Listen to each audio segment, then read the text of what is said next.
ഈ നല്ല രാത്രി വേളയ്ക്കായി ഒരു പ്രാവശ്യം കൂടെ ദൈവത്തിന് സ്തോത്രം ചെയ്യുന്നു. I give thanks to the Lord for giving us one more night.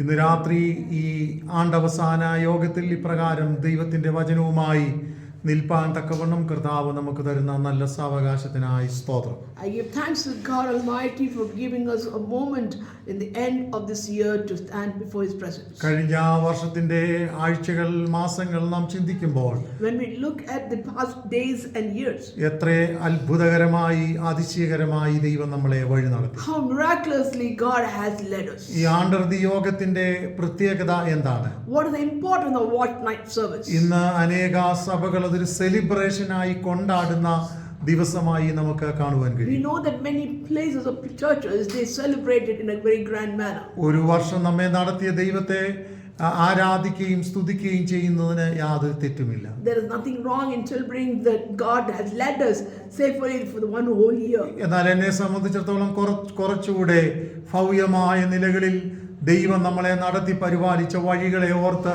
ദൈവത്തിന് നന്ദി കരയേറ്റേണ്ടതിനും At the time that God has done miraculous things for us in our social life and tendering us for that. അതിലെല്ലാം ഉപരിയായി പുതുവർഷത്തിലേക്ക് നാം കടക്കുമ്പോൾ പ്രാർത്ഥനയോടെ ദൈവസന്നിധിയിൽ കടക്കുന്നതിനും വലിയ പ്രാധാന്യമുണ്ട്. Beyond that, when we are going to enter the new year, that we should enter with praying, and that has more importance. നമ്മുടെ ആത്മീക ജീവിതത്തിൽ ദൈവം നമ്മളെക്കുറിച്ച് ഈ പുതുവർഷത്തിൽ ഉദ്ദേശിക്കുന്ന ദൗത്യം എന്നതിനെ കുറിച്ച് ചില ചിന്തകൾ ഞാൻ ഇവിടെ പങ്കുവയ്ക്കാൻ ആഗ്രഹിക്കുന്നു. What I would like to speak to you is what is the plan that God has about you and me is the topic that I would like to speak. ആത്മീക ജീവിതത്തിൽ ദൈവം നമ്മെക്കുറിച്ച് ഉദ്ദേശിക്കുന്ന ദൗത്യം എന്ത്? What is the responsibility that God expects from us through our spiritual life? ഓരോ വർഷവും ഇങ്ങനെ കഴിഞ്ഞു പോകുകയാണ്. Each year is passing by. മാനുഷിക തലമുറകളെ നാം നോക്കുമ്പോൾ വിശ്വാസവും സ്നേഹവും ഭക്തിയും ഒക്കെ കുറഞ്ഞു പോകുന്നത് നമുക്ക് കാണുവാൻ We കഴിയും. all have noticed that everyone is losing their faith and trust and believe in God Almighty. ആത്മീക മൂല്യങ്ങളിൽ നിന്ന് വിട്ടകന്നിട്ട് ലോകത്തോട് കോംപ്രമൈസ് ചെയ്യുന്ന അനേകരെ നമുക്ക് കാണുവാൻ We കഴിയും. have also seen many people are compromising to the world rather than giving importance for the word of God. ദൈവവചനം നമ്മളോട് നിഷ്കർഷിക്കുന്ന ദൈവവചനത്തിന്റെ സത്യം വിട്ട് നാം ഇടത്തോട്ടോ വലത്തോട്ടോ ജീവിപ്പാൻ ഇടവരരുത്. We should not go away from the Lord's word, neither to the left or to the right. ദൈവവചനം വിട്ട് ഈ ലോകത്തിലുള്ളത് എന്തൊക്കെ നാം നേടിയാലും However we gain everything from this world, ഒന്നും പ്രയോജനം ചെയ്യത്തില്ല. it will not help us at all. ഒരു മനുഷ്യൻ സർവ്വലോകവും നേടിയാലും അവന്റെ ആത്മാവ് നഷ്ടപ്പെടുത്തിയാൽ എന്ത് പ്രയോജനം എന്ന് ദൈവവചനം പറയുന്നു. The word of God says what a man loses, gains everything of this world and loses his life. മറ്റൊരു ഭാഗത്ത് ഇങ്ങനെയാണ് കാണുന്നത്. Another part we see like നിന്റെ this. കണ്ണ് നിനക്ക് ഇടർച്ച വരുത്തുന്നെങ്കിൽ If your eyes is troubling you, അത് ചുഴന്നു കളക. you remove it off. നിന്റെ ശരീരാവയവങ്ങൾ നിനക്ക് ഇടർച്ച വരുത്തുന്നെങ്കിൽ If there's a different part of your body giving you trouble, അതൊക്കെ മാറ്റിക്കളക. you cut it off. ഇത് അതിന്റെ പ്രാധാന്യം എന്താണ് What is the importance of this? എന്ന് പറഞ്ഞാൽ നമ്മളുടെ ശരീരത്തിന്റെ ഓരോ അവയവങ്ങളും നമുക്ക് പ്രാധാന്യമുള്ളതാണ്. So each part of our body is very important. ഒരു ചെറിയ വിരലില്ലെങ്കിൽ അറിയാം അതിൻ്റെതാകുന്ന ബലഹീനത എന്താണ്. We will understand if we do not have a finger, a little finger, the trouble that we face because of it. ഓരോ ശാരീരിക അവയവത്തിനും പ്രാധാന്യമുണ്ട്. Every part of our body has its own importance. എന്നാൽ അതിനേക്കാൾ പ്രാധാന്യമാണ് ഒരുവൻ ആത്മീകനായി ജീവിക്കുക എന്നത്. But beyond these things, the spiritual life of man is far more important. അതുകൊണ്ടാണ് കണ്ണ് ഇടർച്ച വരുത്തിയാൽ അത് മാറ്റാൻ പറഞ്ഞത്. That's why the word of God says that if your eye is troubling, then remove it off. അവയവങ്ങൾ ഇടർച്ച വരുത്തിയാൽ അത് മാറ്റിക്കളയാൻ പറയുന്നത്. That's why it says that if other parts of our body is troubling, you will cut it off. അത് എടുത്തു മാറ്റുന്നു എന്നതിനേക്കാൾ ഉപരിയായി Instead of removing it off, അതിന്റെ പ്രാധാന്യം ദൈവവചനത്തിന്റെ കൽപ്പനകളെ അനുസരിക്കുന്നതിന്റെ പ്രാധാന്യം വരച്ചു കാണിക്കുകയാണ് ദൈവവചനം. so the word of God is trying to draw an understanding to us how much important it is to our connection. ഈ വിശ്വാസത്യാഗം സംഭവിക്കുന്ന ഈ തലമുറയിൽ ഞാനും നിങ്ങളും ജീവിക്കുമ്പോൾ When we are living in a generation where they are losing the faith in God, നമുക്കൊരു വ്യക്തമായ ഉറപ്പ് വേണം. we should have a firm understanding. ഞാൻ എൻ്റെ ദൈവത്തെ വിട്ട് ഇടത്തോട്ടോ വലത്തോട്ടോ പിന്മാറി ജീവിക്കത്തില്ല. I will not leave the Lord and go to the left or to the right. ഞാൻ ജീവിക്കുന്നെങ്കിൽ ഒരു ദൈവഭക്തനായിട്ട് ജീവിക്കും. If I live according as a child of God. ഒന്നാമതായി നമ്മുടെ ചിന്ത ഇതാകണം. This should be a first ഞാൻ thought. ജീവിക്കുന്നെങ്കിൽ ഒരു ദൈവഭക്തനായിട്ട് ജീവിക്കും. If I will live as a saint of God. ചില ചിന്തകൾ ഞാൻ ഇവിടെ പങ്കുവയ്ക്കാം. I have a few thoughts to you. എബ്രായ ലേഖനം 10-ാം അധ്യായം 23, 24, 25 വാക്യങ്ങൾ വായിക്കാം. Let us read book of Hebrews chapter 10, 23, 24 and 25 verses. Sorry 22 വാക്യം തൊട്ട് 22-ാം വാക്യം തൊട്ട്. From verse 22 onwards till 25. നാം ദുർമനസാക്ഷി നീയുമായി ആ ഹൃദയങ്ങളിൽ തളിക്കപ്പെട്ടവരും ആ ശുദ്ധവെള്ളത്തിൽ ശരീരം കഴുകപ്പെട്ടവരുമായി ആ വിശ്വാസത്തിന്റെ ഒന്ന് ഒരു ദൈവ പൈതൽ രക്ഷിക്കപ്പെട്ട് വീണ്ടെടുക്കപ്പെട്ട് ദൈവമകനായി തീരുമ്പോൾ When a child of God comes to the Lord, knowing Him and coming to His presence, അവന്റെ ജീവിതത്തിൽ ഉണ്ടാകേണ്ടുന്ന ഏറ്റവും പ്രധാനപ്പെട്ട ഒരു വിഷയം the most important thing that should be in his life is വിശ്വാസത്തിന്റെ പൂർണ്ണ നിശ്ചയമുള്ളവനായി അവൻ ജീവിക്കണം. he should lead a life for complete understanding of his faith. എന്താ വിശ്വാസത്തിന്റെ പൂർണ്ണ നിശ്ചയം എന്ന് പറഞ്ഞാൽ? What is the meaning of his belief of faith? പൗലോസ് പറയുകയാണ്, Paul is saying, ഞാൻ ആരെ വിശ്വസിക്കുന്നു എന്ന് എനിക്കറിയാം. I know whom I believe. സ്തോത്രം. വിശ്വാസത്തിന്റെ പൂർണ്ണ നിശ്ചയം ഇതാണ്. This is the fullness of understanding of our faith. മറ്റൊരു ഭാഗത്ത് ദൈവവാഴ്ചയിൽ ഇങ്ങനെ കാണുവാൻ There's കഴിയും. another part which says like this. ചന്ദ്രക്കും മേശയ്ക്കും അഭേന്ദ്രകോപവും ഒക്കെ തീയുടെ മുമ്പിൽ നിൽക്കുമ്പോ When Chandra, Meshach and Abednego were standing in front of fire, ഞങ്ങളുടെ ദൈവം ഞങ്ങളെ വിടുവിച്ചാലും ഇല്ലെങ്കിലും if our God delivers or doesn't deliver, ഞങ്ങൾ രാജാവ് നിർത്തിയ വിഗ്രഹത്തെ നമസ്കരിക്കത്തില്ല. we will not worship the idol which the king has kept. ഇതാണ് വിശ്വാസത്തിന്റെ പൂർണ്ണ നിശ്ചയം എന്ന് പറയുന്നത്. This is the fullness of faith in belief എന്ന് of പറഞ്ഞാൽ God. നടത്തിപ്പുകാരനെ കുറിച്ചുള്ള ഉറപ്പിൽ ഞാൻ ജീവിക്കും. So that means that he knows how good or how much is the Lord who is leading him forward. ഞങ്ങളുടെ ചെറിയ പ്രായത്തിൽ In our young age, 5, 6, 7 വയസ്സൊക്കെ ഉള്ള കാലയളവിൽ when we are 5 or 6 years old, എന്റെ വല്യപ്പച്ചൻ പലപ്പോഴും ഞങ്ങളെ വിളിച്ച് മുമ്പിലിരുത്തി when our grandfathers make us sit in front of him, ഞങ്ങളുടെ മുമ്പിൽ ദൈവവചനം കരഞ്ഞുകൊണ്ട് പറയുന്നത് ഞാൻ ഇപ്പോഴും ഓർക്കുന്നു. I still remember with tears our grandfather used to tell the word of God to us. ആ കാലത്ത് അദ്ദേഹം പറയുന്ന ഏറ്റവും പ്രധാനപ്പെട്ട ഒരു വിഷയമായിരുന്നു The most important thing that he used to tell us is കർത്താവിന്റെ വരവ്. the coming of Christ. രണ്ടാമത്തെ പ്രധാന വിഷയമായിരുന്നു The next important thing he used to tell us is ലോകത്തിൽ ദൈവമക്കൾക്ക് വലിയ പീഡകൾ ഉണ്ടാകും. the children of God will have a lot of persecution. ദൈവസഭയും ദൈവമക്കളും ദൈവദാസന്മാരും ഉപദ്രവിക്കപ്പെടും. The children of God, the servants of God, and the church will have a lot of ഞാൻ ഇപ്പോഴും persecution. ഓർക്കുന്നുണ്ട്, I still remember നമ്മുടെ കരത്തിൽ എന്റെ വല്യപ്പച്ചൻ പിടിച്ചിട്ട് that our grandfather hold our hands ഇങ്ങനെ പറയും, and say, മോനെ പീഡകൾ വർദ്ധിച്ചു വരുമ്പോൾ when persecution increases, ഒരുപക്ഷെ ഞങ്ങളുടെ കാലത്ത് അത് ഉണ്ടാകുമെന്ന് വരത്തില്ല, maybe in our time it might not happen. കുറച്ചുകൂടെ കഴിയുമ്പോൾ നിങ്ങളുടെ പിതാക്കന്മാരുടെ കാലത്തും അത് ഉണ്ടായെന്ന് വരത്തില്ല. Maybe in the time of your father it might not happen. എന്നാൽ ഇത് കഴിഞ്ഞ് നിങ്ങളുടെ കാലത്ത് പീഡകൾ കടന്നു വരും. But in your time the persecution will start. കരഞ്ഞുകൊണ്ട് അദ്ദേഹം പറയുന്നത് ഞാൻ ഇപ്പോഴും I ഓർക്കുന്നുണ്ട്, still remember with tears he was telling us, കർത്താവിനെ തള്ളിപ്പറഞ്ഞ് ഒരു ദിവസം പോലും നിങ്ങൾ ജീവിക്കരുത്. there should not be a day that you deny God. കർത്താവിനെ തള്ളിപ്പറഞ്ഞ് നിങ്ങൾ ഒരു ദിവസം പോലും ജീവിക്കരുത്. You should not leave him a day by denying the Lord. എന്നിട്ട് കരഞ്ഞുകൊണ്ട് ഇങ്ങനെ പറയും, And he used to say, അങ്ങനെ നിങ്ങൾ തള്ളിപ്പറഞ്ഞ് ജീവിച്ചാൽ and if you deny the Lord and if you leave, ഞങ്ങൾ പോകുന്ന സ്വർഗത്തിൽ നിങ്ങൾ എത്തുകയില്ല.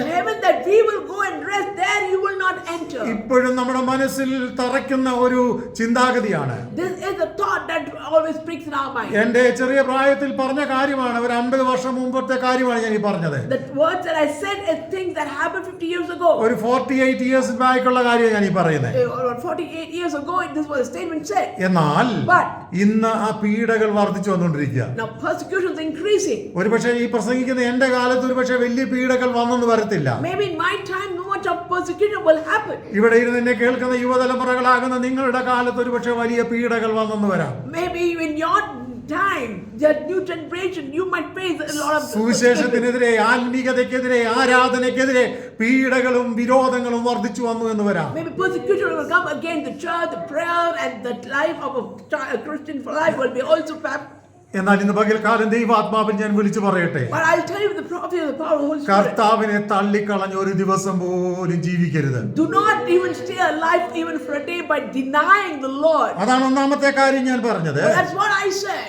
വിശ്വാസത്തിന്റെ പൂർണ്ണ നിശ്ചയമുള്ളവരായി നമ്മൾ ജീവിക്കുക. We should have a complete faith or belief in the Lord. വിശ്വാസത്തിന്റെ പൂർണ്ണ നിശ്ചയം എന്ന് പറഞ്ഞാൽ എന്താണ്? What is the meaning of having fullness of belief in the Lord? ഒന്ന്, നമുക്ക് കർത്താവിനെ കുറിച്ചുള്ള ഉറപ്പാണ്. There's an understanding that we have about our Lord. അതിന്റെ പ്രാധാന്യം എന്തെന്ന് ചോദിച്ചാൽ, The importance of it is പാപിയായിരുന്ന എന്റെ പാപം ദൈവം മോചിച്ചു എന്നുള്ള ഉറപ്പാണ്. it is the understanding that I am a sinner and God had washed away my sins. ഒന്നിനും കൊള്ളാത്ത എന്നെ ദൈവമകനാക്കി തീർത്തു എന്നുള്ള ദൈവിക പരിജ്ഞാനമാണ്. The understanding that though I am not worthy, He made me worthy and made Him as a child. ഇന്ന് അനേകരോട് ചോദിച്ചാൽ, If you ask many people today, ഒരുപക്ഷെ ഇതിന്റെ സത്യാവസ്ഥയൊന്നും അനേകർക്ക് ഒരു ധാരണയുമില്ല. many people do not have proper understanding about എന്നാൽ this. ഇന്ന് പകൽക്കാലം ഞാൻ വിളിച്ചു പറയട്ടെ, I would like to tell you, എനിക്കൊരു വിശ്വാസത്തിന്റെ പൂർണ്ണ നിശ്ചയം വേണം. I should have a complete faith.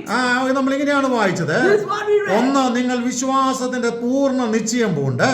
The faith that you have. രണ്ട്, The next thing is, ജീവിക്കുന്നെങ്കിൽ പരമാർത്ഥ മനസ്സോടുകൂടെ നാം ജീവിക്കണം. if we are living, we should live in fullness. ദൈവസന്നിധി നമ്മൾ കടന്നു ചെല്ലുമ്പോൾ When we go to the Lord's presence, നമുക്ക് ആവശ്യമായിരിക്കുന്നത് there are things that we need.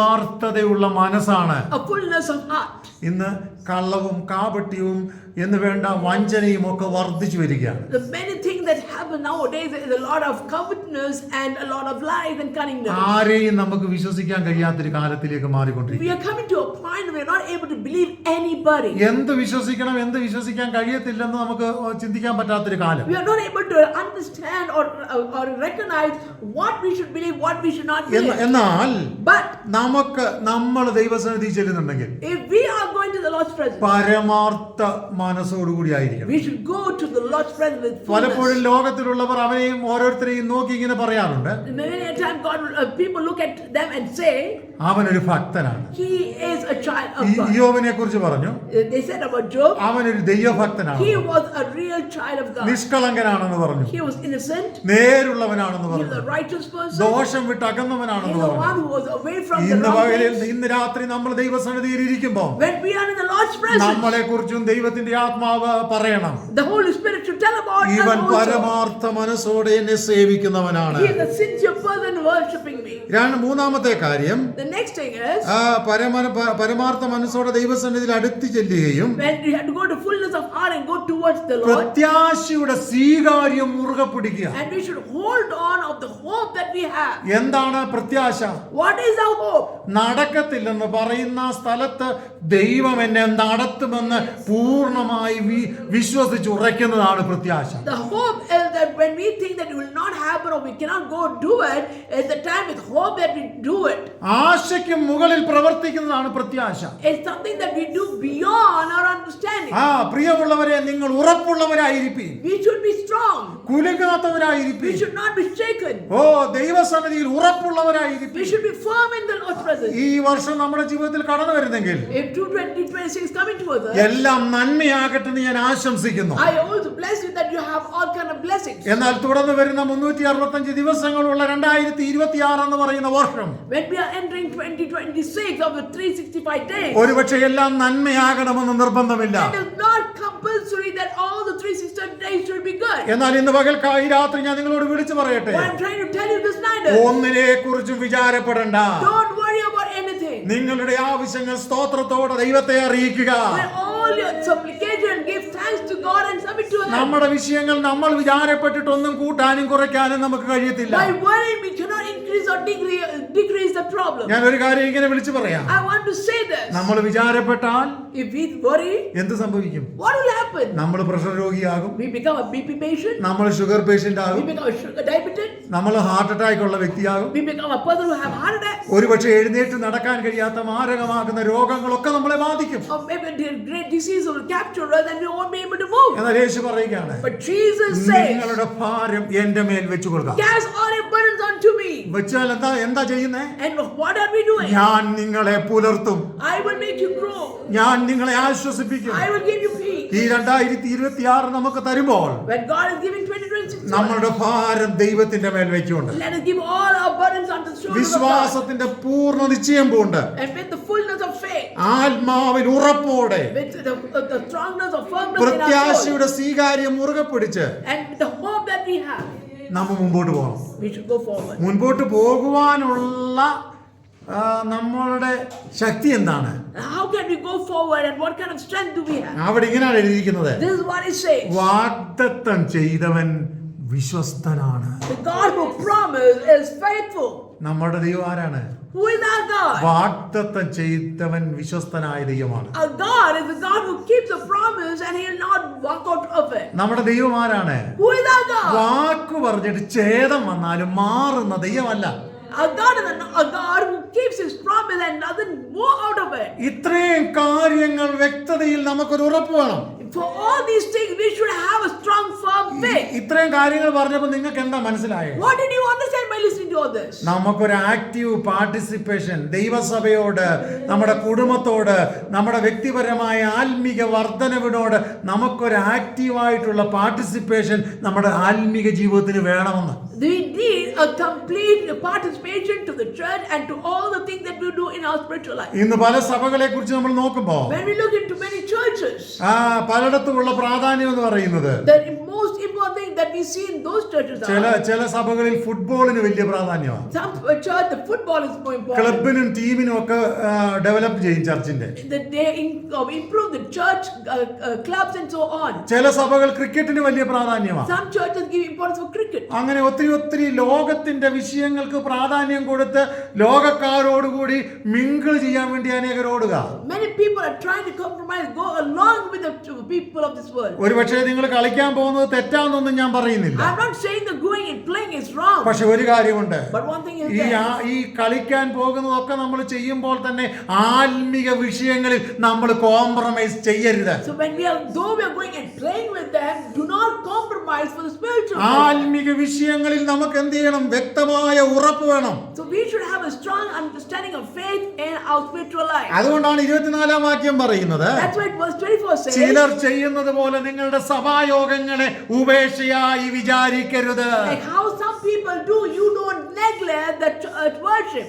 ആരാ ഈ സഭായോഗങ്ങളെ ഉപേക്ഷയായി വിചാരിക്കുന്നത്? Who are the people who neglect the worship time? പ്രത്യാശയില്ലാത്തവർ, A person who do not have any trust of hope. വിശ്വാസത്തിന്റെ പൂർണ്ണ നിശ്ചയമില്ലാത്തവർ, A person who do not have any hope and faith. പരമാർത്ഥ മനസ്സോടെ ദൈവത്തെ അന്വേഷിക്കാത്തവർ, The person who do not search from their bottom of ഇങ്ങനെയുള്ള the heart. അനേകർ എന്ത് ചെയ്യുകയാണ്? സഭായോഗങ്ങളെ ഉപേക്ഷയായി വിചാരിക്കുകയാണ്. People who really do not search the Lord are the people who neglect coming and worship എന്നാൽ God. ഇന്ന് രാത്രി ഞാൻ ദൈവസന്നിധിയിൽ പറയട്ടെ, What I'd like to say this ദൈവം evening നമുക്കൊരു പുതുവർഷം തരുന്നെങ്കിൽ, is, if God is giving a new year to us, നമ്മളുടെ പാർട്ടിസിപ്പേഷൻ, നമ്മുടെ ആരാധനയിൽ, നമ്മുടെ വിശ്വാസത്തിൽ, നമ്മുടേതാകുന്ന ജീവിതത്തിന്റെ എല്ലാ സാഹചര്യങ്ങളിലും നമുക്കുണ്ടാകണം. in every situation we should have a hope. എന്ന് പറഞ്ഞാൽ ഏതെങ്കിലും ഒരു എമർജൻസി ജോലി വന്നാൽ ഞായറാഴ്ച ജോലി ചെയ്യേണ്ടെന്നല്ല ഞാൻ പറഞ്ഞു വരുന്നത്. I'm not saying that when an emergency job comes in that you should not go and work. ജോലി ചെയ്യണമെങ്കിൽ ചെയ്യണം. If you have to go and do it, then go do it. പക്ഷെ മറ്റൊരു സമയം ആരാധനയ്ക്ക് വേണ്ടി കണ്ടെത്തണം. But another time you must find a time for being in the presence of God. അതിന് സബ്സ്റ്റിറ്റ്യൂട്ട് ആയി മറ്റൊരു സമയം കണ്ടെത്തി നമ്മൾ ദൈവത്തെ ആരാധിക്കണം. You should find a substitute time and then worship the King. ഒന്നുമല്ലെങ്കിൽ ആരാധനയ്ക്ക് സമയം കിട്ടിയില്ലെങ്കിൽ വീട്ടിൽ ഒറ്റയ്ക്ക് ഇരുന്നായാലും ദൈവത്തെ പാടി സ്തുതിച്ച് ദൈവത്തെ ആരാധിക്കാൻ തയ്യാറാകണം. Even if you're not getting an opportunity to come to the church and worship, at least we should find time when we are alone and worship Him. Active participation ആത്മീയ കാര്യങ്ങളിൽ വേണം. We should have active participation in our spiritual lives. മാത്രമല്ല, Not only that, ആത്മാവിന്റെ കൃപാവരങ്ങളെ ജ്വലിപ്പിക്കുവാൻ നമ്മൾ തയ്യാറാകണം. we should also use the gift of the Holy Spirit. നമ്മുടെ സഭകളെ കുറിച്ച് പറയുന്നത് ഇങ്ങനെയാണ്, This is how it says about our churches. പെന്തിക്കോസ്ത് സഭകളാണ്. We say the അപ്പോൾ Pentecost. ആത്മാവിന്റെ കൃപാവരങ്ങളെ നമ്മൾ ജ്വലിപ്പിക്കണം. So we should use the gift of the Holy Spirit. Galatia ലേഖനം 5-ാം അധ്യായം അതിന്റെ 24-25 വാക്യങ്ങളൊന്ന് വായിക്കാം. Galatians chapter 5 verse 24 onwards.